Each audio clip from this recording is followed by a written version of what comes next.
देखो आज की क्लास में हम लोग क्या पढ़ेंगे, बट उससे पहले जो कल की क्लास में जो किए थे उस पर थोड़ा बहुत चर्चा होना चाहिए।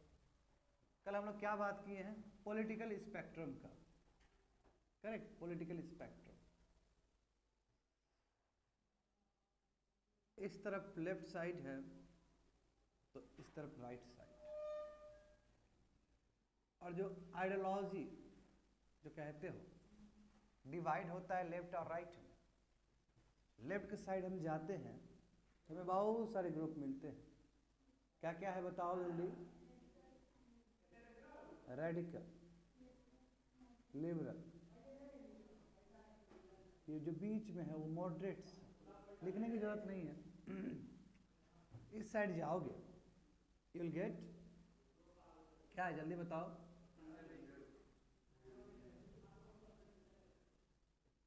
एक्सट्रीम राइट जाओगे तो क्या है, रिएक्शनरी।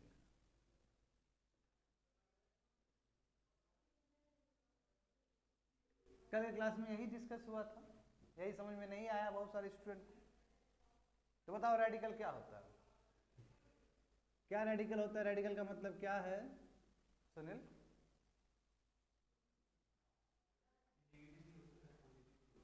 हाँ, क्या है, क्या तो किस तरह का विचारधारा को होल्ड करता है रेडिकल ग्रुप ऑफ पीपल।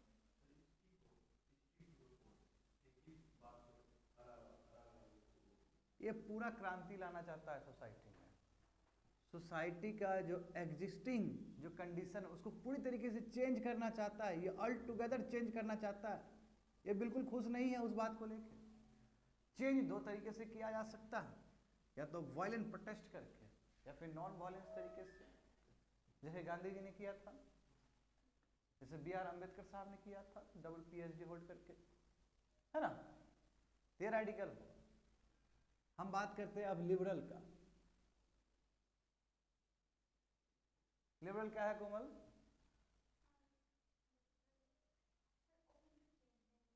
हाँ बिल्कुल, लिबरल, हाँ बिल्कुल, सोसाइटी का जो कोर वैल्यूज है जिससे लोग को बेनिफिट पहुंचे, लोग का एस्पिरेशन कंप्लीट हो, ये लिबरल वैल्यूज है। तो और क्या है पॉइंट जरा बताना।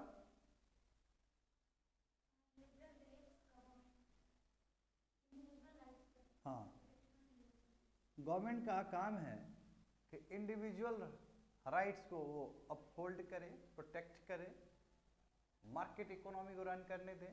करेक्ट। और इसी में हम तीन टाइप का लिबरलिज्म का बात करते हैं, एक क्लासिकल का बात करते हैं, मॉडर्न का बात करते हैं और कंटेम्प्रेरी का बात करते हैं। ऑल टुगेदर सबका एक ही मोटिव है, क्या है, individual rights, market economy, socialism का भी कॉन्सेप्ट इसी के अंदर आ जाता है। समझ में आ रहा है क्या बोल रहे हैं। मॉडरेट्स, मॉडरेट्स क्या है सुनील।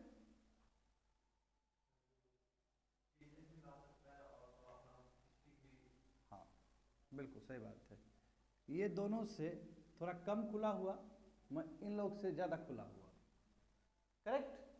और ये ओपन टू चेंज है, इसके कंपेयर में, इसके कंपेयर में कम है। ये मॉडरेट्स है, यानी कि ये स्विचेबल है, ये इधर भी जा सकता है इधर भी जा सकता है, ये वाला आइडिया को भी कैरी कर सकता है, ये वाला भी आइडिया को ये कैरी कर सकता है, मगर सब छोटे छोटे फॉर्म में। अब बात करते हैं कंजर्वेटिव का। कंजर्वेटिव क्या है,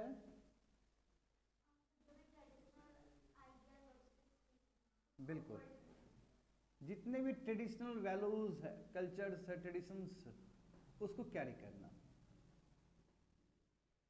ये कंजर्वेटिव है। कंजर्वेटिव का मतलब ही है ऑर्थोडॉक्स, जैसा पहले था उसी तरह को आगे लेके चलना। जब ये एक व्यापक रूप ले लेगा, समझ रहे हो ना, ये पीक पे पहुंच जाएगा तो ये रिएक्शनरी बन जाएगा, यानी कि आपको करना ही होगा, ये रिएक्शनरी है, ऑल टुगेदर करना ही होगा। भगवा रंग पहनने ही होंगे, नहीं पहनोगे वही तुम्हारा आइडेंटिटी कार्ड होगा। आधार कार्ड पे भी अब भगवा रंग का मफलर होना चाहिए। रिएक्शनरी है कि नहीं है। अभी जो भारत में जो चल रहा है हिजाब का जो कंट्रोवर्सी, जान ही रहा होगा सभी लोग क्या हो रहा है। कई लड़की लोग ने, कई गर्ल्स स्टूडेंट ने बॉयकॉट कर दिया एग्जाम को, आज न्यूज़ में आया है। बताओ, ये तो बहुत बड़ा विवाद हो गया। समझ रहे हो ना? जो कर्नाटक में हुआ था उसका पूरी तरीके से भारत पे इम्पैक्ट है, स्पेशली इलेक्शन वाले स्टेट पे बहुत ज़्यादा इम्पैक्ट है इसका। ये समझ में आया ना? ये सभी विचारधारा है। तो आज हम समझेंगे कि और आइडियोलॉजी क्या हो सकता है। ये तो पॉलिटिकल स्पेक्ट्रम है, यहाँ अलग रख दोगे, ऐसे रख दोगे, अलग अलग। तो यहाँ से जो विचारधारा जो पनपेगा उसके बारे में जानेंगे। जैसे कम्युनिज्म, जैसे सोशलिज्म, कार्ल मार्क्स का थ्योरी बताए थे कि नहीं बताए थे पहले? कार्ल मार्क्स क्या बिलीव करते थे, सोशलिज्म कैसे डिफरेंट है कम्युनिज्म से, एनार्किज्म क्या होता है, वो भी समझेंगे। उसके बाद हम समझेंगे कि पॉलिटिकल एटीट्यूड एक आदमी के अंदर जो आता है उसके पीछे लॉजिक क्या है, क्या कारण है जिसकी वजह से पॉलिटिकल एटीट्यूड डेवलप्ड होता है। क्यों मेरा पॉलिटिकल आइडियोलॉजी या पॉलिटिकल एटीट्यूड डिफरेंट है एज कम्पेयर टू यू, कुछ रीजन होगा इसके पीछे, वो सब जानेंगे आज क्लास में। करेक्ट? कोई दिक्कत है समझने में? तो आज हम पूरा बात करेंगे आइडियोलॉजी के ऊपर। ये भी पॉलिटिकल स्पेक्ट्रम है, ये भी आइडियोलॉजी ही है। अब हम लोग दूसरा नहीं, इसी से निकला हुआ आइडियोलॉजी का बात करेंगे। आइडियोलॉजी का मतलब क्या होता है? विचारधारा।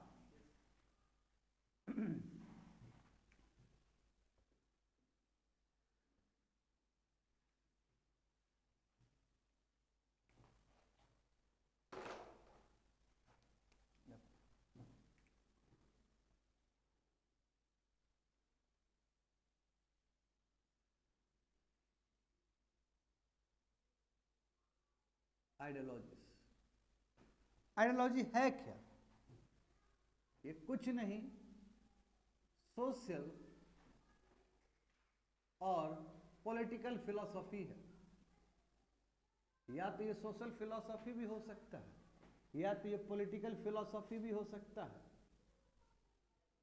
जो पूरी तरीके से कंबाइन करता है, combines both theory and practical. यही क्या है? आइडियोलॉजी है। समझ गए ना? थ्योरी मतलब क्या होगा? थ्योरी मतलब थॉट, क्या सोचते हो, और प्रैक्टिकल मतलब एक्शन, क्या तुम करते हो। बात समझ रहे हो ना? यानी कि आइडियोलॉजी जो विचारधारा है, या तो ये सोशल फिलॉसफी हो सकता है या पॉलिटिकल फिलॉसफी हो सकता है। फिलॉसफी यू नो क्या होता है? फिलॉसफी का मतलब क्या होता है? फिलॉसफी का मतलब, फिलॉसफी एंड रिलीजन में बहुत अच्छा डेफिनेशन दिए थे। क्या है? हाँ, फिलॉसफी एक तरह से थ्योरी है, एक आइडिया है, एक लाइन है। यानी कि पॉलिटिकल लाइन है या सोशल लाइन है, लाइन मतलब डायरेक्शन है, जो कंबाइन करता है थॉट और एक्शन को साथ में। जैसे एग्जांपल देखो, सोशलिज्म तुम्हारा थॉट है, तो तुम्हारा एक्शन क्या होगा कि हर गरीब को सहयोग करना चाहिए, है कि नहीं है? इनइक्वालिटीज ना हो, ये क्योंकि थॉट है तुम्हारा, ये थॉट है, तो एक्शन भी करोगे तो कोशिश करोगे कि गरीब तबका को हम ऊपर करें, उसके लिए उसके घर पे हम पीडीएस पहुंचाएं, है कि नहीं है? तो ये हमारा बिलीफ सिस्टम है, ये हमारा फिलोसॉफी है। और ये फिलोसॉफी सोशल फिलोसॉफी भी हो सकता है और पॉलिटिकल फिलोसॉफी हो। सोशल और पॉलिटिकल में क्या अंतर है? सोशल मतलब समाज का, सामाजिक फिलोसॉफी भी हो सकता है। पॉलिटिकल मतलब जो सत्ता पे हम बैठे हुए हैं उसका जो स्ट्रक्चर है उसी का फिलोसॉफी हो सकता है। अब आइडियोलॉजी क्या क्या हो सकता है तो उसमें समझ जाओ और क्लियर हो जाएगा। आइडियोलॉजी में तुम्हारा जैसे कि तुम लोग जाना है कि राइट की तरफ जाओगे तो कंजर्वेटिज्म, कंजर्वेटिज्म हो सकता है एक फिलोसॉफी, जहां पे हम पूरा देखो जब पूरा सोशल फिलोसॉफी है कि नहीं है वो कंजर्वेटिज्म की, पहला वाला ओल्ड सिस्टम को ही लेके चलना है, वैदिक काल का ही काम करना है हमें, भगवाधारी रंग ही हमको पहनना है। कंजर्वेटिव हुआ कि नहीं हुआ? उसी तरह देखो लिबरलिज्म, लिबरलिज्म देखो पॉलिटिकल फिलोसॉफी है कि नहीं है? लिबरल रहेंगे, पूरा लिबरल रहेंगे हम लोग, सोशल फिलोसॉफी भी एट द सेम टाइम। ये लिबरलिज्म हुआ। नेशनलिज्म, बिल्कुल नेशनलिज्म बहुत इंपॉर्टेंट फिलोसॉफी है, यानी कुछ भी हो जाए नेशन नंबर वन है, बीजेपी पार्टी राष्ट्रवाद पे बात करता है कि नहीं है? राष्ट्रवाद पे, इसका पूरा वोट बैंक पॉलिटिक्स ही राष्ट्रवाद पे होता है। तो पाकिस्तान को दिखा देंगे, दिखा भी देता है, नेशनलिज्म। सिमिलरली फासिज्म ये जानते हैं बहुत डेडली है ये, मसोलिनी और हिटलर का, है ना, जहां पे पूरी तरीके से पावर स्टेट को सरेंडर कर दिया जाए, स्टेट तय करेगा क्या कपड़ा पहनोगे तुम लोग। डेडली फॉर्म ऑफ डिक्टेटरशिप है ये, डेडली फॉर्म, हद लेवल का ऊपर है, तुम रूम से नहीं निकल सकते हो। यदि ऊपर से आदेश आ गया कि कब्जे में रहना है तो वहीं रहना है, इतना डेडली चीज होता है। इससे बढ़ा, इससे हाईएस्ट फॉर्म ऑफ कोई टोटलियन फॉर्म ऑफ गवर्नमेंट बना ही नहीं है, वही हिटलर का है। ये फासिज्म, बात करेंगे इस पे, हर एक पे बात करेंगे हम। Anarchism,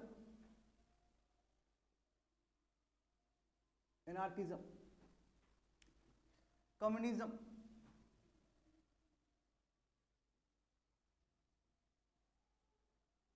and socialism. समझे बात को? ये सब फिलोसॉफी है, इसी फिलोसॉफी में सब आ जाएगा, वर्ल्ड का जितना कुछ भी है ना सब आ जाएगा इसके अंदर ही। जितने भी आइडियोलॉजी होते हैं सब इसके अंदर फॉल हो जाएंगे। समझ गए ना? तो आइडियोलॉजी का मतलब क्या हो सकता है? पॉलिटिकल और सोशल फिलोसॉफी जो पूरी तरीके से थॉट और एक्शन को कंबाइन करके वर्क करे। अब देखते हैं हम लोग एक एक करके देखते हैं कम्युनिज्म क्या होता है, नाजिज्म, फासिज्म में बिल्कुल, हाँ उसी का नाम है, दूसरा नाम है, बिल्कुल समझे ना? यहाँ पे लिख लो, कोई बात नहीं, लिख।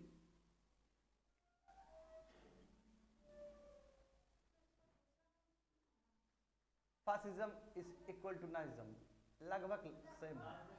अंदर जाओगे तो अलग बात हो जाएगा। नाजी पार्टी है, यहाँ फासिस्ट पार्टी है, बस।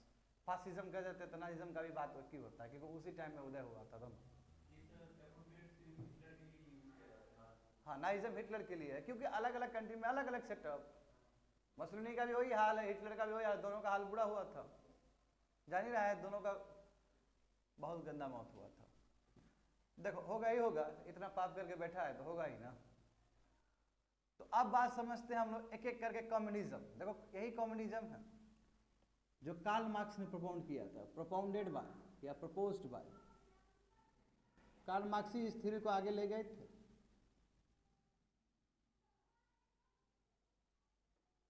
इनसे बड़ा फिलोसोफर शायद ही कोई हुआ हो, कार्ल मार्क्स से बड़ा फिलोसोफर। इनके बारे में थोड़ा बताना चाहूँगा मैं कई बार बता चुका हूँ क्लास में।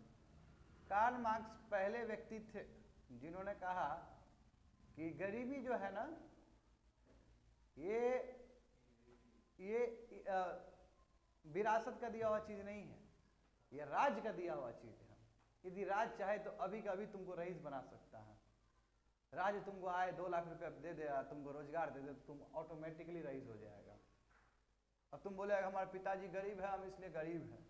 यही कन्वेंशन चल रहा था कई साल से। कार्ल मार्क्स इस चीज़ को धता बता देते हैं, गलत बता देते, बोलते गलत बात है, ऐसा नहीं हो सकता। स्टेट का इंटरवेंशन बहुत इंपॉर्टेंट है, यह कम्युनिज्म होता है, यानी कि स्टेट का ओनरशिप होना चाहिए। कम्युनिस्ट सरकार देखते हैं, चाइना का कम्युनिस्ट है पूरी तरीके से, जहां पे हम वेलफेयर ऑफ द सोसाइटी के लिए हम किसी भी हद तक जा सकते हैं। बात समझ रहे हो? किसी भी हद तक जा सकते हैं, मतलब सोशलिज्म से यहां पे डिफर कर जाता है ये, समझ गए ना? तो यहां पे जो है कॉमन विजन है, शेयर्ड और कॉमन विजन है, एक विजन है। किस चीज के लिए एक विजन है? फॉर द सोसाइटी, सोसाइटी के लिए एक विजन है। और वो कैसा विजन है कि प्राइवेट प्रॉपर्टी नहीं होना चाहिए। ये प्राइवेट प्रॉपर्टी अंबानी अडानी नहीं होना चाहिए, पब्लिक ओनरशिप होना चाहिए, सब आदमी का अधिकार होना चाहिए। पब्लिक ओनरशिप का मतलब क्या हुआ? सरकार का ओनरशिप होना चाहिए, और सरकार तय करेगी कितना प्रोडक्शन होना चाहिए, सरकार तय करेगी कि इकोनॉमी कैसा चले, यानी गवर्नमेंट लेड इकोनॉमी होना चाहिए, जो चाइना है। यही कम्युनिज्म है। तो कम्युनिज्म पूरी तरीके से बहिष्कार करता है कि कैपिटलिस्ट क्लास और वर्किंग क्लास के बीच में डिफरेंस नहीं होना चाहिए, जाओ दोनों बराबर है। आज कैपिटलिस्ट क्लास हवा में उड़ता है because of the working class. एक उद्योगपति है, कारखाना खोल लिया है, वहां पे यदि आदमी काम करने के लिए जाएगा ही नहीं तो जो उद्योगपति है वो कैसे पैसा कमाएगा? और उसको तुम देता है 10-10 हजार रुपया या 5-5 हजार रुपया देता है, वहां तुम्हारा टर्नओवर तो प्रत्येक साल प्रत्येक दिन बढ़ते चला जा रहा है, तो तुमने कहाँ वो जो बेनिफिट है कहाँ तुमने दिया इन लोग को? तो डिफरेंस क्रिएट हो रहा है, प्रत्येक दिन प्रत्येक सेकंड वो रईस होते चला जा रहा है। और ये जितने भी लेबर क्लास है वो ज्यों का त्यों है, और वो स्ट्राइक कर रहे हैं कि 2000 बोनस बढ़ा दो, और यहाँ पे सेकंड सेकंड बढ़ रहा है कैपिटलिस्ट क्लास का इनकम। समझ रहे हो ना? ये चीज से नाखुश थे ये कम्युनिज्म। क्यों? क्योंकि इस इंडस्ट्रियल रेवोल्यूशन का दौर आ चुका है। 1850 के बाद हम देखें कि बहुत बड़ा बड़ा कारखाना शुरू हो गया, तो इनएविटेबल है, यानी कि अनअवॉइडेबल है, कैपिटलिस्ट क्लास आएंगे ही आएंगे। लंदन का केस देख लो, कितना लोग लंदन में मरा था। एक बहुत बड़ा पोटैटो जो क्राइसिस हुआ था, बहुत पहले का बात बता रहा हूं मैं, उसके बाद फिर से कमर्शियलाइजेशन हुआ एग्रीकल्चर का, कमर्शियल, जिसको कमर्शियल रिवोल्यूशन कहा जाता है, जानते हो यूके का मैं बता रहा हूँ। अभी जो देखते हो मुंबई का स्थिति वो यूनाइटेड स्टेट्स में यूके में बहुत पहले हो चुका है, यूनाइटेड किंगडम में। जो ये देखते हो झोपड़पट्टी जो देखते हो, ये झोपड़पट्टी पहले लंदन में भी था, उस समय स्थिति बहुत खराब था लेबर क्लास सबका। फिर आस्ते आस्ते ये कंट्री डेवलप्ड हुआ तो चेंज हुआ। तो इसमें पूरी तरीके से कार्ल मार्क्स कहते हैं कि पब्लिक ओनरशिप होना चाहिए। यहाँ पे एक कैपिटलिस्ट और वर्किंग क्लास, इसके बीच में जो गैप है वो कम होना चाहिए, बिल्कुल कम होना चाहिए। समझ रहे हो ना? तो इस तरह का जो विचारधारा है ये अपने आप में अजूबा है। समझ गए ना? प्रोडक्शन पे पूरा कंट्रोल हो, पब्लिक ओनरशिप, यानी कि प्रोडक्शन पे भी फुल कंट्रोल हो सरकार का, गवर्नमेंट का कंट्रोल हो, गवर्नमेंट का कंट्रोल हो प्रोडक्शन पे। सरकार तय करेगी कि पार्ले जी बिस्कुट कितना बनेगा। था कि नहीं था ऐसा दौर भारत में? 1991 से पहले ऐसा ही दौर था। सरकार का डिटर्जेंट तक तय करती थी, साबुन, जो साबुन वॉशिंग पाउडर निरमा जो अभी आता है कि नहीं आता है, ये बहुत पहले का प्रोडक्ट है। सरकार तय कर रही है कि तुम्हारे घर में कौन सा डिटर्जेंट जाएगा। समझ रहे हो ना? इसका तो वही बात है, अब लूप फॉल्स भी है, कमजोरी भी है। अब हम सोशलिज्म का बात करते हैं। समझ रहे हो ना? कई लोग को लगता है कम्युनिज्म और सोशलिज्म सेम है, ऐसा नहीं है, बहुत सारा चीज कॉमन पॉइंट है, बहुत सारा डिफरेंट भी है। तो सोशलिज्म क्या है? देखो सोशलिज्म में हम क्या बात करते हैं कि इंटायर सोसाइटी का बेनिफिट होना चाहिए, पूरा इंटायर सोसाइटी का बेनिफिट होना चाहिए, केवल एलाइट क्लास का बेनिफिट नहीं होना चाहिए, एलाइट क्लास का केवल ओनली बेनिफिट नहीं होना चाहिए, नहीं एक्सेप्टेबल है। यदि एलाइट क्लास का बेनिफिट हो रहा है तो वो एक्सेप्टेबल नहीं है सोशलिज्म। सोशलिज्म का मतलब है redistribution of wealth, redistribution of wealth, wealth को रिडिस्ट्रीब्यूट करना पड़ेगा गरीब और अमीर के बीच में। बात समझे ना? हाँ, ये अच्छी बात है कि सोशलिज्म पूरी तरीके से डेमोक्रेसी को भी अपने साथ रखता है, डेमोक्रेटिक प्रिंसिपल्स को ही अपहेल्ड करता है, डेमोक्रेसी को आगे बढ़ाता है सोशलिज्म। कम्युनिज्म जरूरी नहीं है कि डेमोक्रेसी वाला वैल्यूज को बढ़ाए, यहां पे दोनों में अंतर आ जाता है।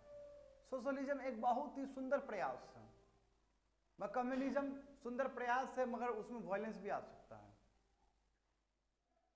लेफ्ट है, कम्युनिज्म लेफ्टिस्ट है, उधर कन्हैया कुमार लेफ्टिस्ट है, कम्युनिस्ट है, क्योंकि विचारधारा ये पूरा सरकार का तंत्र होना चाहिए, सरकार का कंट्रोल होना चाहिए, क्योंकि सरकार क्या कर सकती है, गरीब को भी अमीर बना सकती है, अमीर वाला आदमी का पैसा दे सकती है उसको। सोशलिज्म क्या है? जो पैसा ठीक है, अमीर भी पनपेगा, गरीब भी पनपेगा, जो डिफरेंस होगा उसको हम ठीक करेंगे। यहाँ सबको पनपने का अधिकार, इसलिए बोले केवल एलाइट क्लास ही बेनिफिट ना हो, यानी कि वो भी बेनिफिट हो और साथ साथ इंटायर सोसाइटी भी बेनिफिट हो। मगर दुर्भाग्य की बात है ग्लोबलाइजेशन के दौर में ये चीज कम होते चला गया है। स्टिल अभी भी ये एलिमेंट प्रेजेंट है। यदि ये प्रेजेंट नहीं होता तो कैसे कन्या उत्थान योजना बनता, कैसे तुम्हारा पीडीएस सिस्टम बनता, तो अभी भी इस एलिमेंट को लेके चलते हैं। क्यों? क्योंकि वर्ल्ड वाइड यही एक्सेप्टेंस है कि मिक्स्ड इकोनॉमी चलेगा। थोड़ा कैपिटलिस्ट वाला भी लेंगे, थोड़ा ये वाला भी लेंगे। समझ में आया ना कोमल? अब बात करते हैं थोड़ा सा एनार्किज्म का। देखो ये बहुत डेडली चीज है। एनार्किज्म का मतलब क्या है? ये तुम्हारा नॉन मार्क्सिस्ट, ये नॉन मार्क्सिस्ट कम्युनिज्म है। क्या होता है? ये भी कम्युनिज्म है बाबू, मैं ये मार्क्स का फिलोसफी नहीं है। इसका मतलब ये हो तो किसका फिलोसफी है, कैसा फिलोसफी है? इस अनार्किज्म में कोई गवर्नमेंट का कॉन्सेप्ट ही नहीं है। No government. क्या गवर्नमेंट रहेगा? लोग खुद डिसाइड करेंगे। तो लोग खुद डिसाइड करेंगे तो अनार्की नहीं आ जाएगा? तुम बोलोगे कि हम खुद लॉ एंड ऑर्डर बनाएंगे, तो तुम कितना डरेगा? तो ये इसलिए बोलते हैं इसको एनार्किज्म। बोलते हैं ना कि सोसाइटी में एनार्की आ गया। ये नॉन मार्क्सिस्ट कम्युनिज्म है। कम्युनिज्म तो है क्योंकि सिंपल सी बात है, कम्युनिज्म कॉन्सेप्ट ही क्या है कि सब इक्वल डिस्ट्रीब्यूशन है ना, कोई प्राइवेट प्रॉपर्टी किसी का ना हो। आदमी कौन होता है डिसाइड करने वाला? जब तक तंत्र नहीं होगा तब तक डिसाइड कैसे होगा? आदमी अपने हाथ में तंत्र को लेकर चले तो कितना सही होगा? वहां पे भी नाम के लिए होगा कि नॉन मार्क्सिस्ट, नाम के लिए, मात्र नाम के लिए होगा। क्योंकि उस समय भी जो इन्फ्लुएंशियल ग्रुप है उसका ज्यादा रहेगा बोलबाला। हमने इंडियन देखा है कि लैंडलॉर्ड का कितना बोलबाला था। 1857 का आजादी तक नहीं हुआ हमारा ठीक से। क्यों? क्योंकि लैंडलॉर्ड पकड़ के रखा था, ब्रिटिश के साथ में जी रहा था। समझ रहे हो ना बात को? तो ये पूरी तरीके से एनार्किज्म है, जिसमें हम कम्युनिज्म का बात करते हैं मार्क्सिस्ट फिलोसॉफी से नहीं है, ये दूसरे फिलोसॉफी से। और यहाँ पे बात क्या था, कोई गवर्नमेंट कोई जरूरत नहीं है, गवर्नमेंट का सेटअप ही ना हो, अपने आप हम कर देंगे। समझ गए ना? यानी कि ये भी पूरी तरीके से इस पे ही बात करता है, पब्लिक ओनरशिप पे ही बात करता है ये भी। ये पब्लिक ओनरशिप का मतलब गवर्नमेंट नहीं है, पब्लिक खुद है, स्वयं। अब बात करते हैं फासिज्म। ये बहुत डेडली चीज है। फासिज्म के बारे में मैंने क्या बताया तुमको? इसमें पूरी तरीके से complete surrender to state, complete surrender to the state. यानी कुछ आपका राइट नहीं है, आपने कंप्लीट सरेंडर कर दिया। स्टेट जो बोलेगा जाओ तो तुम जाओगे, बोलेगा बैठो तो तुम बैठोगे, बोले हंसो तो हंसोगे। जैसे नॉर्थ कोरिया का स्थिति है। नॉर्थ कोरिया में जो किम जोंग जुंग जो भी है, किम जोंग जो है, अब इनके जो रिलेटिव गुजर जाते हैं तो सबके आंख में आंसू होना चाहिए, कंपलसरी है। अब वो जब चल रहा है यात्रा में तो कुछ नहीं, अपना आंख को बाइनाकुलर बना के चल रहा है। कौन है नहीं रोने वाला? देखे जरा, आओ आओ आओ आओ, जाओ इसको ले जाओ, कुछ मार दो, इसको गायब कर दो। कितना न्यूज आता है उससे रिलेटेड। फुल फासिज्म है वो, इसमें कंप्लीट सरेंडर कर दी है। समझ रहे? हिटलर देखो, हिटलर ने कहां बख्शा जी उसको? यहां तक हमारे वो भी भाग गए, आइंस्टाइन चले गए वहां पे। तुम लोगों को पता है आइंस्टाइन मरने के बाद जितना फेमस थे उतना पहले भी थे, ये पता है तुम लोग को? आमतौर पे क्या होता है, जो बड़े साइंटिस्ट होते हैं मरने के बाद बहुत फेमस होते हैं ना, है ना? ऐसा होता है ना? वो जिंदा में ही उतना ही फेमस थे जितना मरने के बाद हुए। समझ रहे हो ना?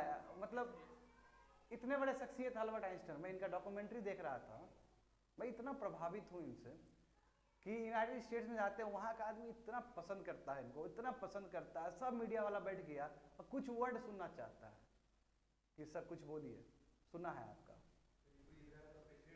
हाँ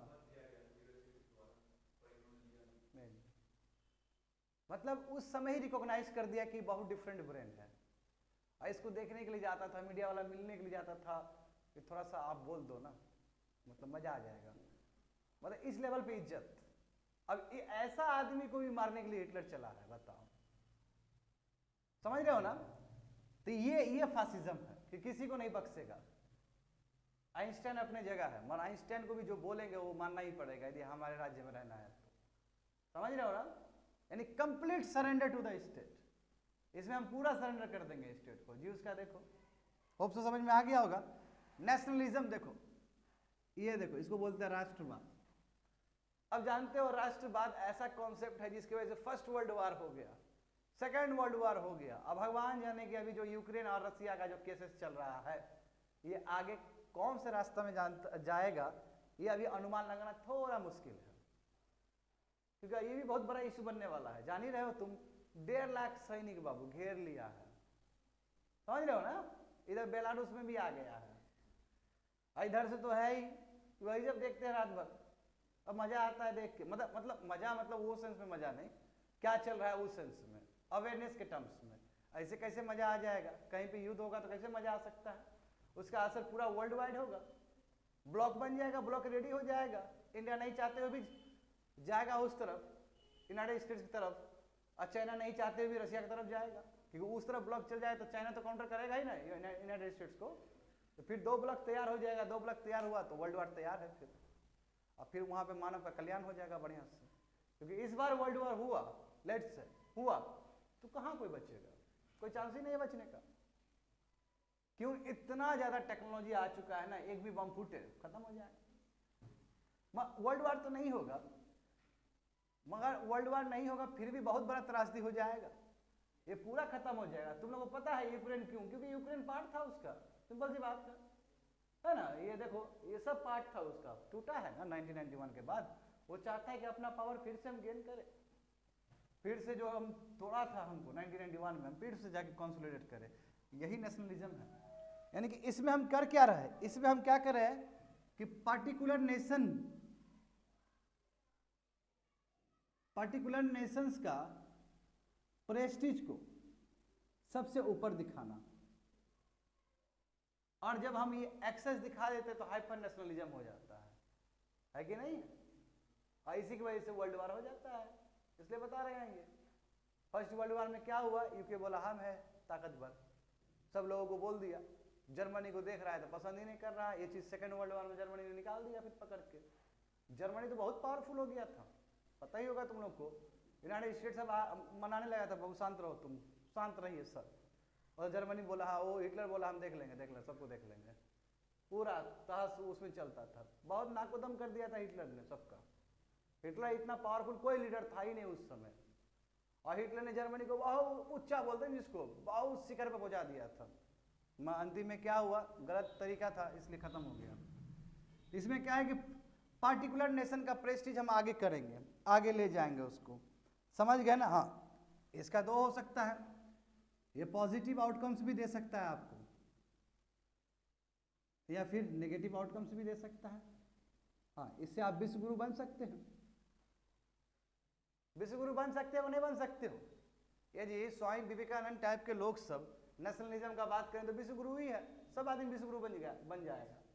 बुद्ध फिर से निकल जाए, स्वामी विवेकानंद खुद फिर से निकल जाए, तो पूरा विश्वगुरु है हमारा भारत, है ना। मगर अब जब हम वासुदेव कुटुंबकम का बात करते हैं तो पूरा दुनिया ही अपना है, तो हम किसी कंट्री के अगेंस्ट क्यों बोलेंगे। जब कंट्री किसी अगेंस्ट बोलेंगे और अपने कंट्री मैन को किसी दूसरे कंट्री के अगेंस्ट बोल के 20 भरेंगे और उससे वोट बैंक पॉलिटिक्स करेंगे तो नेगेटिव ही आउटकम्स होगा, और फिर वहां से युद्ध होगा, इंडिया पाकिस्तान होगा, इंडिया बांग्लादेश होगा, इंडिया चाइना होगा, और वो होगा तो त्रासदी में जाओगे तुम। सिंपल सी बात है, जो कि first world war second world war हुआ।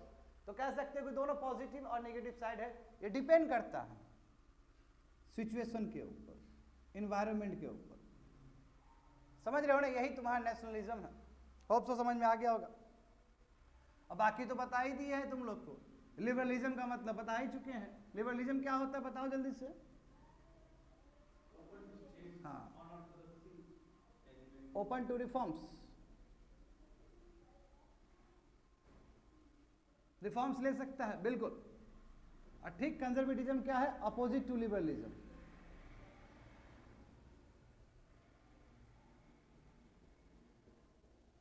सबका खत्म कर दिया कि नहीं कर दिया। अब बात करेंगे हम लोग कि क्या क्या रीजन है, क्या क्या फैक्टर है जिसकी वजह से हमारा पॉलिटिकल एटीट्यूड बनता है। बोलो क्यों नहीं है। ये ओपन टू रिफॉर्म से ये बोलेगा कि जो कल्चरल वैल्यूज है वही लेके चलेंगे हम। रिफॉर्म्स मतलब पुराना कंजर्वेटिव थॉट को, ऑर्थोडॉक्स थॉट को लेके चलना। कंजर्वेटिज्म अडॉप्ट करना वही अडॉप्ट करोगे जो तुम्हारा उसके सेटअप में आएगा। हाँ, वो कल्चरल ट्रेडिशंस के हिसाब से आना चाहिए। चेंजेस तो होगा ही ना, कोई वेदांता था, न्यू वेदांता को बनाया, चेंज है, कंजर्वेटिज्म कॉन्सेप्ट है वो। अब कंजर्वेटिज्म जरूरी नहीं कि हमेशा गलती हो, पॉजिटिव भी हो सकता है। अच्छा क्यों नहीं, आज हम मैकडोनल्ड्स का बर्गर खाते हैं तो हम अपना घर का वो क्यों नहीं खा सकते, लिट्टी चोखा क्यों नहीं खा सकते? तो इसमें कौन सा कंजर्वेटिव वाला एलिमेंट आ गया? ये तो हम अपना कल्चर को प्रमोट कर रहे हैं, है ना। जब इतना बड़ा बर्गर खा रहे हो, पिज्जा खा रहे हो, खा के खूब नाच रहे हो, मजा आ रहा है तुमको, तो भाई लिट्टी खा के भी उतना ही आनंद लो ना। तो इसमें क्या गलत बुराई बात है? तो कंजर्वेटिज्म होना भी जरूरी है कि नहीं? है यदि हम कंजर्वेटिव नहीं रहेंगे बहुत सारे चीज को लेके, तो हम तो अपना सभी चीज भूल ही जाएंगे। फिर हम प्रणाम करने, ये जो प्रणाम करने वाला कल्चर भूल जाएंगे, जो हमारे अंदर जो शिष्टाचार वाला चीज है वो भी भूल जाएंगे। अब तुम ओपन टू चेंज हो गया तो पूरा अब तुम बाहर के तरह ही हरकत करोगे, तो वो भी तो अच्छी बात नहीं है ना। बाहर जो है वो वेस्टर्न कल्चर क्या है, कहाँ इज्जत है उसमें? वहाँ हमारा इंडिया वाला क्या है, बच्चा जन्मा उस समय से इज्जत शुरू हो गया, जन्म से ही इज्जत शुरू हो गया, है ना। डिलीवरी होता है एक माता का तो बहुत सारे लोग आके गिफ्ट दे रहे हैं। देखो जसोदा और कृष्ण का एपिसोड देखो, है ना। कृष्ण जी बचपन में ही फेमस हो गए, कंस को पता चल गया, ऐसे ऐसे कर दिए ना नारद मुनि, बोले जो देवकी का जो कौन सा पुत्र, 8वां जो पुत्र होगा वो कंस का वध करेंगे, है ना। तो नारद मुनि आए, बोले कि देखो 1 2 3 4 5 6 7 8, इधर से गनोगे ये 8 है, इधर से गनोगे ये 8 है। कंफ्यूज? तो बोला जितना है सबको मरवा दो, है ना, सबको मरवा दो। इस सबको बेचारा मरवा दिया।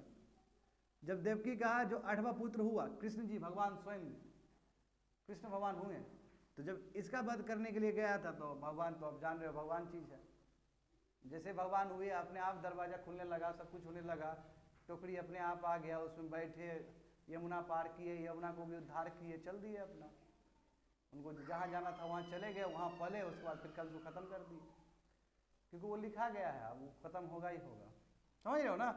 तो ये सब चीज भी है, तो ये क्या है, पूरी तरीके से हमारा वो बिलीव है। चलते हैं हम लोग इस तरह का बात। अब देखो ऐसे तो मैथोलॉजिकल लाइन पे हम बात करते हैं, मगर हम मैथोलॉजी से भी बहुत कुछ सीखते हैं कि नहीं सीखते हैं? क्योंकि हमारा, अब बताओ, तुम तो बोलोगे कि जीसस क्राइस्ट से क्या सीखा, अच्छी बात है, सीखो उनसे भी।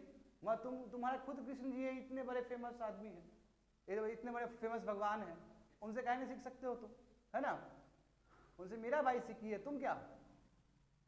तो बहुत तरह का हो सकता है जी, हमको अपना चीज को भी कैरी फॉरवर्ड करना चाहिए, सिंपल सी बात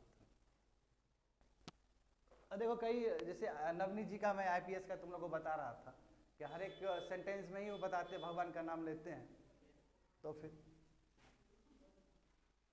हो गया ना ये सब चीज। चलो अब हम बात करेंगे कि क्या क्या फैक्टर्स जो रिस्पॉन्सिबल है हमारे पॉलिटिकल एटीट्यूड को सेव करने के लिए, बनाने के लिए।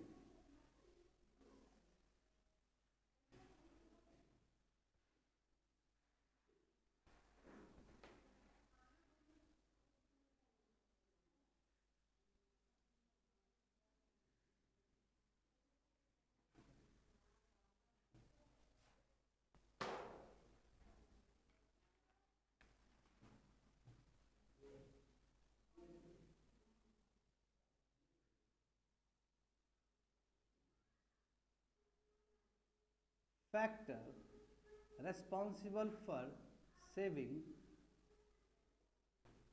political attitude.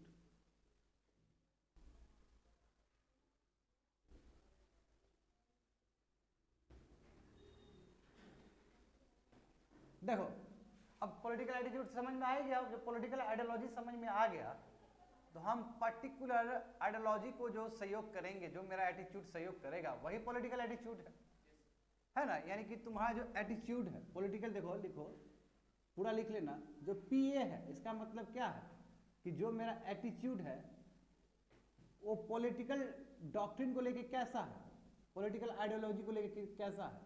यदि मान लो कि हम लिबरल हैं तो हमारा विचारधारा लिबरल होगा। यदि हम आइडियोलॉजी लिबरल फॉलो करते हैं तो हमारा पॉलिटिकल एटीट्यूड क्या होगा? लिबरल होगा। यदि हम कंजर्वेटिव वाला आइडियोलॉजी फॉलो करते हैं तो हमारा एटीट्यूड कैसा होगा? कंजर्वेटिव वाला होगा। सिंपल सी बात। हम कृष्ण जी का बात करेंगे फिर। और यदि हम दोनों को फॉलो करते हैं तो हम फिर मॉडरेट वाला बात करेंगे। समझ रहे हो ना? तो ये पॉलिटिकल एटीट्यूड जो है, इसमें क्या है कि हमारा एटीट्यूड कौन सा पॉलिटिकल आइडियोलॉजी को लेकर चलता है। और जरूरी नहीं कि आदमी एक ही आइडियोलॉजी से जिए, जो उसको अच्छा लगे, क्योंकि मॉडरेट्स तो है ही आपके पास, आप ले लो, सबको लेके चलो। ये क्या क्या रीजन है जिसकी वजह से पॉलिटिकल एटीट्यूड बनता है? तो सबसे जो पहला जो रीजन है वो फैमिली है। फैमिली है। देखो, बच्चे लोग पढ़ लिख के तब न दिमाग डेवलप करता है।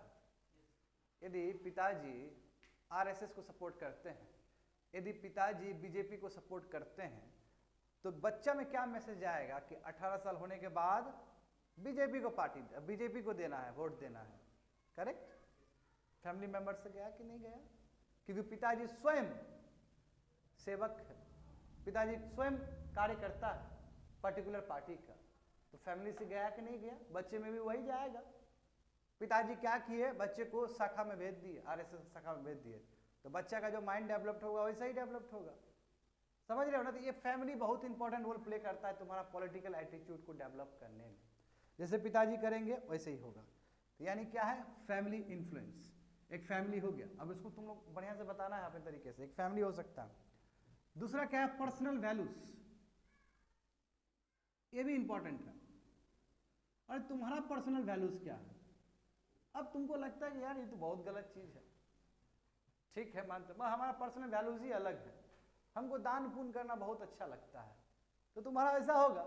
अब पता चला तुम्हारा भाई एक नंबर का ठग आदमी है, मगर तुमको दान पुण्य करना बहुत अच्छा लगता है, तो तुम्हारा आइडियोलॉजी डिफरेंट हो जाएगा। वो एक ही घर में बहुत संतान, हर संतान में अंतर है आइडियोलॉजी को लेकर।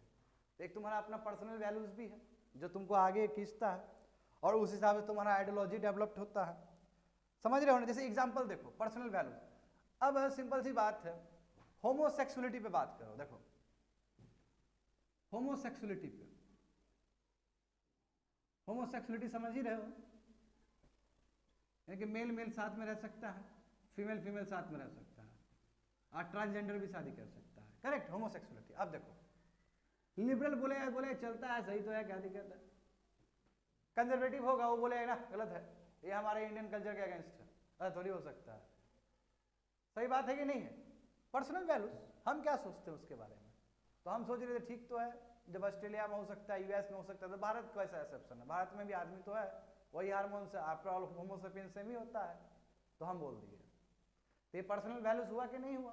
पर्सनल वैल्यूज के हिसाब से हमारा पॉलिटिकल एटीट्यूड डेवलप हो रहा है। उसके बाद देखो, age, very very important, age, उम्र। क्यों? क्योंकि जो यंग एज में होंगे हम, यंग एज में क्या होता है? माइंड खुला होता है। यंग एज में क्या होता है? हम रिफॉर्म्स को देखते हैं। मगर जो ओल्ड एज होता है उस समय हम क्या हो जाते हैं? थोड़ा सा कंजर्वेटिव हो जाते हैं। फर्क पड़ा कि नहीं पड़ा? अभी देखो, जो होमोसेक्सुअलिटी का हम बात करते हैं एट द एज ऑफ 31, तो एट द एज ऑफ 64 और 65 वो आदमी कैसा बात करता होगा होमोसेक्सुअलिटी पे? वो बोलता है कि दूषित कर दिया, गलत बात है, गलत बात, कान पर हाथ ले लेगा, गलत बात, क्या बोल रहा है तू? यहां तक बोल देगा आदमी, शुभ बोलो, डरा देगा तुमको। क्यों? ओल्ड एज है, कंजर्वेटिव है, वो आइडिया सुन तक नहीं सकता है। वही यंग एज बोला डिबेट होना चाहिए इस पर, कोई दिक्कत नहीं है। क्यों नहीं होना चाहिए? बिल्कुल होना चाहिए। ये यंग एज है, ये एज तुमको प्रोवाइड कर रहा है। क्योंकि आदमी जो छोटा उम्र वाला होता है वो एकदम अलग तरीके से सोचता है ना, आप कह सकते हो। अब एक सोचता है और एक करता है, वो भी अंतर है। अब यंग एज क्या है? उतना एक्सपीरियंस नहीं है उसको। जैसे एग्जांपल देखो, कोई बोलेगा कि शादी करेंगे ही नहीं, वो उसका यंग एज है, बोलेगा साधु बन जाएंगे। अच्छी बात है, बन जाओ साधु। साधु बनने का तो उतना डिटर्मिनेशन लोग पास है ही नहीं। वो तो लाख में एक आदमी बनता है ट्रू सेंस में साधु, है ना, या उससे भी ज़्यादा जनसंख्या में बनता है। वही आदमी जब बूढ़ा हो जाएगा, या फिर बूढ़ा आदमी को कहो, पूछो जाके कि शादी करना गलत है कि सही है, बोला सही तो है, क्या गलत है, सही तो है। जब स्वयं ब्रह्मा जी शादी किए, जब कृष्ण जी शादी किए, जब विष्णु जी शादी किए, तो तुम क्यों नहीं किया? यंग एज में वही आदमी बोल रहा था कि शादी नहीं करेंगे, वह बाद में वही शादी किया। तो यहाँ पे एक मैच्योरिटी का भी असर है। अब एक एग्जांपल होमोसेक्सुअलिटी पे ही बात करते हैं ना। अभी देखो ऑन द पेपर क्या बोल दिए, ठीक तो है होमोसेक्सुअलिटी, मैं तुम्हारे घर का कोई बच्चा होमोसेक्सुअलिटी की तरफ मूव करे तो उस समय लिबरल का भी ठिकाना आ जाता है बढ़िया से, है ना। जजेस बड़ा बड़ा जजमेंट देता है दूसरे के लिए, और घर में खुद डोमेस्टिक वायलेंस कर रहा होता है, उसका वीडियो भी लीक होता है। तो यहाँ तो फिर दिखाने का दूसरा चीज है और अंदर का दूसरा चीज। ये भी कैसे आता है? ये भी मैच्योरिटी के साथ आता है। यस, इट डिपेंड्स, एज के साथ मैच्योरिटी आता है। अब बहुत इंपॉर्टेंट है, क्यों? मैच्योरिटी एक्सपीरियंस से आता है। जब हम समझ लेंगे कि जब होमोसेक्सुअलिटी का बात करते तो आदमी मुंह घुमा के चल दे रहा है, समझ रहे हो ना। जब मुंह घुमा के चल दे रहा है, तुम देखा 50 केस ऐसा हुआ है, तो तुम भी बोलेगा कि हो, अब हमको लगने लगा कि हमारा स्टैंड गलत था। कितना लड़ेगा तुम? समझ रहे हो ना। दिमाग ठंडा हो जाएगा, चुपचाप साइड हो जाओगे, बोलेगा ना गलत बात है, होमोसेक्सुअलिटी नहीं होना चाहिए। मन नहीं है फिर भी बोलोगे, क्योंकि एक्सेप्टेंस ही नहीं है उसका। देखो ना, मैं इसलिए बोल रहा हूँ क्योंकि सुप्रीम कोर्ट ने सेक्शन 377 को नल एंड वॉइड कर दिया, पार्लियामेंट ने फिर भी लॉ नहीं लाया उसके ऊपर। अब तो खुद सोचो ना तब तुम बात को, क्योंकि पता है कि यदि लॉ लाएंगे तो इसका बहुत दूर दूर तक असर पड़ेगा। जो मैरिज का जो इंस्टीट्यूशन है वो पूरी तरह से धराशायी हो जाएगा, क्योंकि लॉ जो बनता है वो प्रैक्टिकल लाइन पे बनता है जी। ये अंतर है। होप सो समझ में आ गया होगा। एक साइकोलॉजिकल रीजन भी है, साइकोलॉजिकल रीजन यानी कि ब्रेन का भी रीजन है, कैसा हम सोचते हैं, साइकोलॉजिकल रीजन। इससे भी हमारा पॉलिटिकल एटीट्यूड डेवलप्ड होता है। एक तुम्हारा इकोनॉमिक रीजन भी हो सकता है, इकोनॉमिक फैक्टर भी हो सकता है। जैसे आदमी रईस है, आदमी पैसा वाला है, करेक्ट, तो कोशिश करेगा कि कैपिटलिस्ट वाला आइडियोलॉजी बढ़िया तो है, कमाएंगे उससे, रईस आदमी है तो। रिच आदमी कैपिटलिस्ट क्लास को फेवर करेगा, वो जो गरीब आदमी है वो बोलेगा कम्युनिज्म सोशलिज्म। चेंज हुआ कि नहीं हुआ? है कि नहीं? इकोनॉमिक रीजन बहुत है। जेब में पैसा डालो, आदमी के दिमाग में बुद्धि आता है, बुद्धि आएगा तो आइडियोलॉजी आएगा, वही बात है। तो इकोनॉमिक फैक्टर भी बहुत बड़ा रोल प्ले करता है किस तरह का हमारा पॉलिटिकल एटीट्यूड होगा। समझ गए ना। तो इसमें लिख लो इस चीज को, बिल्कुल 5-10 मिनट और क्लास लूंगा मैं, बस छोटा क्लास लूंगा। अब मैं बता रहा हूं कि प्रॉब्लम्स क्या क्या है, इसको लिख, हो गया ना, लिख लिया ना।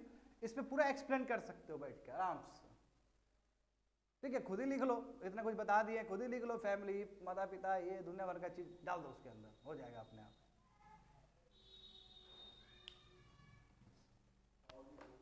बहुत कुछ हो सकता है, बोलो क्या हो सकता है, ये बोल ही रहे तो बोलो। बहुत अच्छा, हाँ।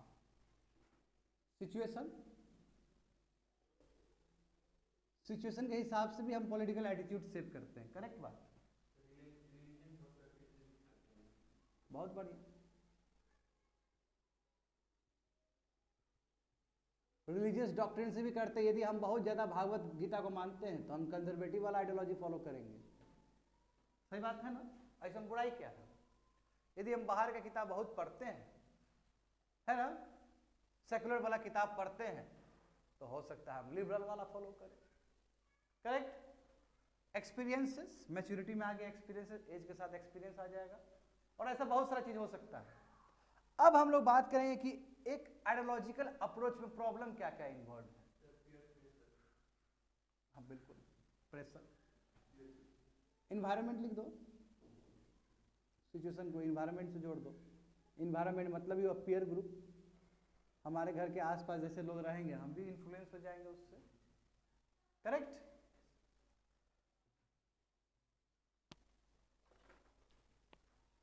और लिख सकते हो, ओपन एंडेड है, इसको लिख सकते हो बढ़िया से, और भी सजा के लिख सकते हो, कोई दिक्कत नहीं है।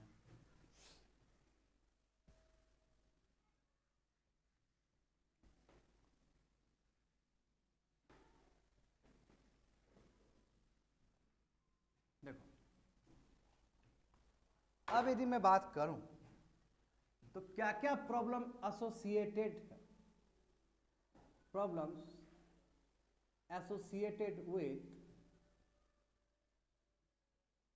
Ideological approach. यदि हम कोई आइडियोलॉजी से काम करते हैं, ठीक है ना, तो इससे क्या क्या प्रॉब्लम होता है। तो कई बार हम स्टैंड नहीं ले पाते हैं क्योंकि बात फंस जाता है। यदि हम कंजर्वेटिव आइडियोलॉजी से चले तो बहुत सारी चीज के ऊपर मौन धारण करना पड़ता है हमें, सही बात है कि नहीं है। यानी कि आइडियोलॉजी से जो चलेंगे, जब हम आइडियोलॉजी से कोई चीज को लेकर चलते हैं तो हमारा बोलने से पहले ही प्री डिटरमाइंड रिस्पॉन्स हो जाता है।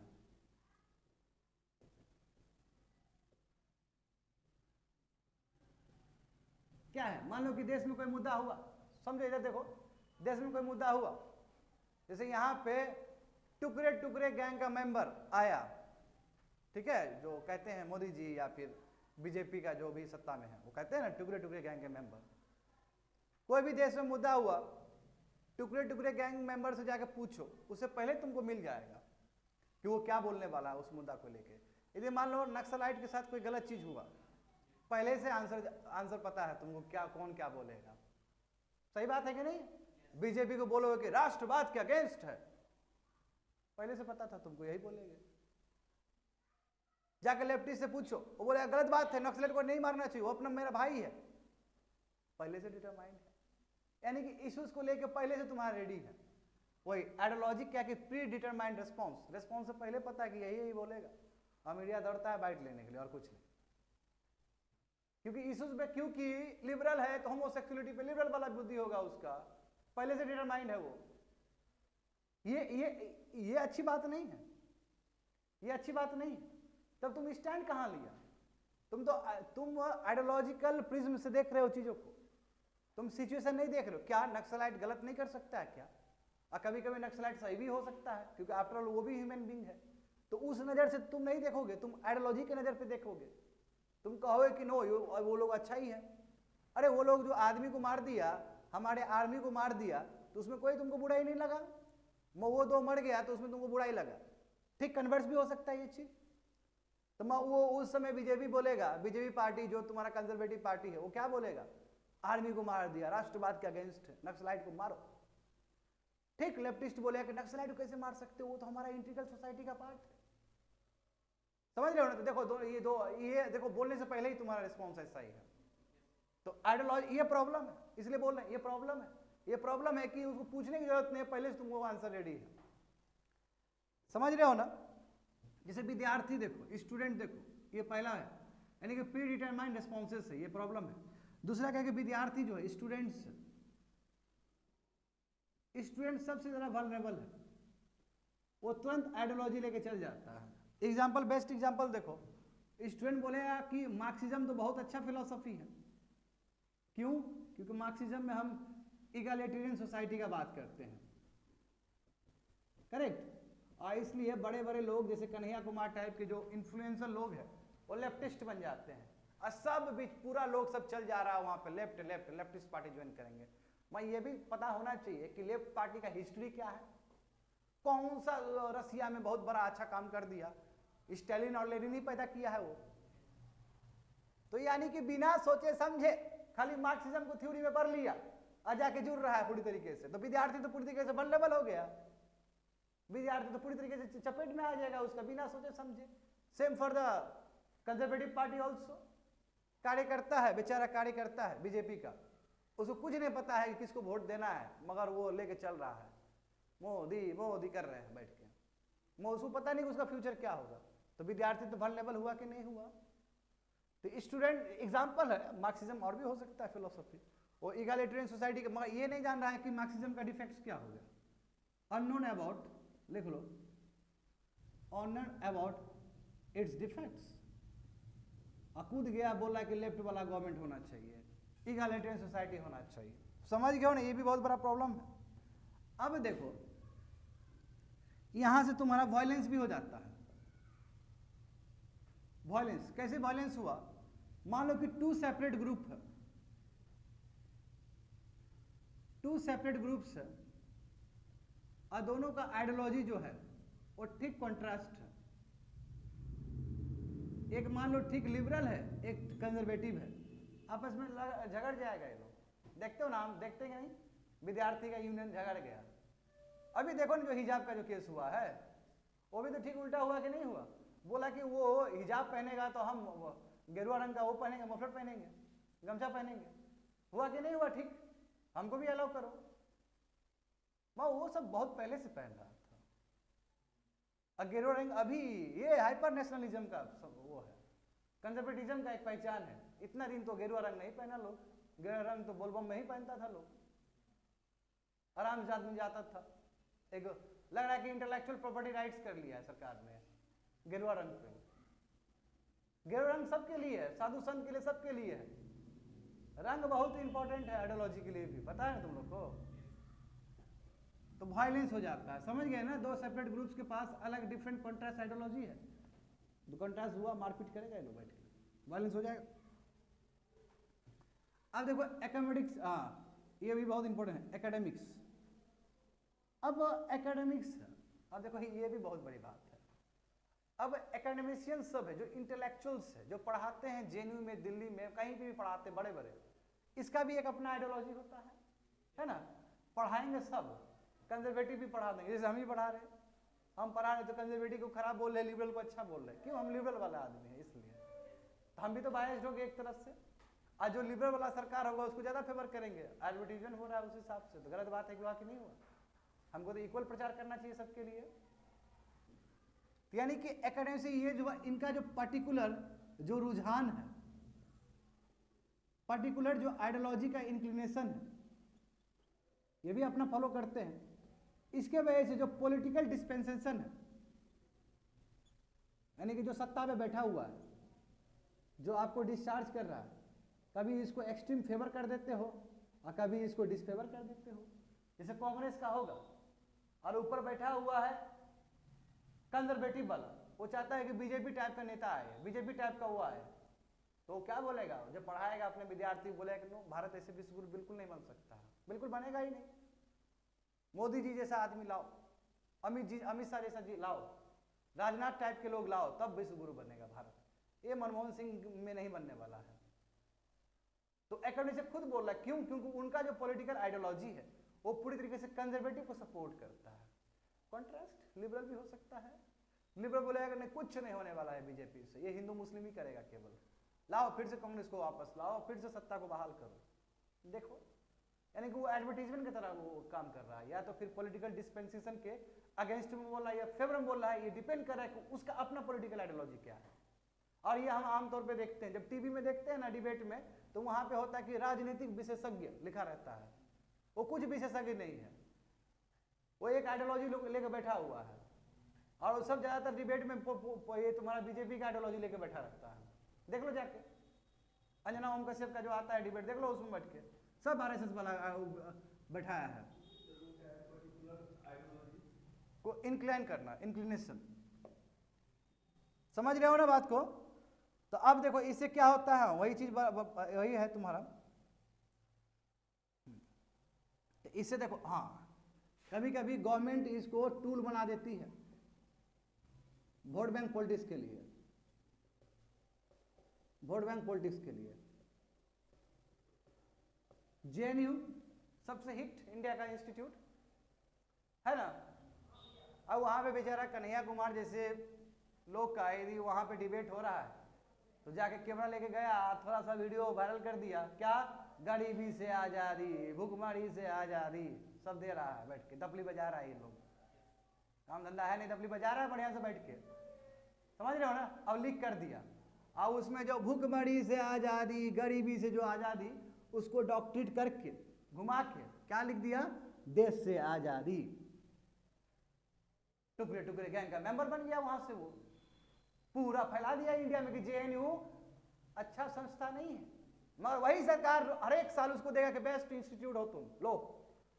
ये कैसे हो सकता है? क्यों? क्योंकि पता है कि जेएनयू एक बहुत बड़ा पॉलिटिकल टूल बन सकता है। जामिया इस्लामिया बना कि नहीं बना? अलीगढ़ मुस्लिम यूनिवर्सिटी को बनाया गया कि नहीं बनाया गया? क्योंकि पता है इस बार जो हुआ हिजाब का केस, वो भी तो कॉलेज का ही केस है। वो आने वाले समय में एपिक सेंटर होगा, वो कर्नाटका का पॉलिटिक्स तय करेगा वो कॉलेज आने वाले समय में।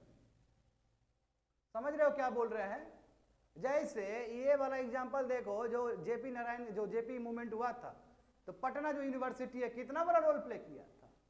और जो ये चंगड़ा लोग है, जो अभी का जो देखते हो, जो भी पॉलिटिकल पार्टी में अभी जो है, सब वहीं से तो निकला हुआ चीज है।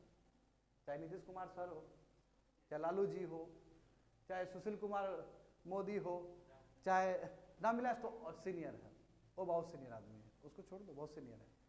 और या फिर तुम्हारा ये जो रविशंकर प्रसाद है, सब उसी काम का, सब यूनिवर्सिटी से निकला हुआ है। समझ रहे हो ना? ये वही तो बोल रहे हैं, गवर्नमेंट का टूल हो जाता है वोट बैंक पॉलिटिक्स।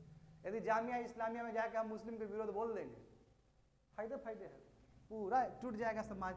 जब समाज टूट जाएगा तो हिंदू एक हो जाएगा, हिंदू एक हो जाएगा, पॉपुलेशन ज़्यादा है, आराम से सत्ता पे रहो बैठ के। मुस्लिम क्या है, मुस्लिम टूटेगा, जहाँ मुस्लिम टूटेगा वहाँ 3 को मुस्लिम को कैंडिडेट को उतार देंगे अपना ही सपोर्ट से, वहाँ वोट कट जाएगा, ये 24% से मिला, ये जीत जाएगा, बस यही होता है इसमें। समझ रहे हो ना? फूट डालो, राज करो, अभी से नहीं, अंग्रेज के टाइम से हो रहा है ये सब चीज़। तो ये सब होता है जी। और ये भी तुम्हारा क्या है, तुम्हारा इसके वजह से है, आइडियोलॉजिकल डिफरेंसेस से। आदमी देखो क्या बोल रहा है कि सत्ता पे तो मोदी जी आएंगे, क्यों? मोदी जी हिंदू के लिए है। तो यहाँ पे ये नहीं बोला है कि उसको सत्ता पे लाओ जो रोजगार देगा, जो स्किल देगा। तो देख रहे हो आइडियोलॉजी किस तरफ, आइडियोलॉजी कितना बड़ा रोल प्ले कर रहा है। जो रियल मुद्दा है वो भटक गया, हम उसी को वोट देंगे जो पाकिस्तान को सबक सिखाएगा, जिसका 56 इंच का छाती होगा। समझ रहे हो ना? गलत है, ऐसा नहीं होना चाहिए। रियल मुद्दा इकोनॉमिक पैरामीटर्स, कितना रोजगार मिला, कितना पॉवर्टी रिड्यूस हुआ भारत में, कितना सैनिटेशन बढ़ा, कितना उज्ज्वला योजना के अंतर्गत लोगों को सिलेंडर मिला, कितना इलेक्ट्रिसिटी पहुंचा, कितना लोग एजुकेटेड हुए, यह रियल मुद्दा होना चाहिए। अरे भगवान तो हर घर में है ना, हिंदू है तो घर भगवान ही भगवान है। तो ये सब प्रॉब्लम एसोसिएटेड है, समझ गए ना? पर्टिकुलर आइडियोलॉजी से खत्म हो गया पॉलिटिकल एटीट्यूड, दैट्स इट, बंद कर दो।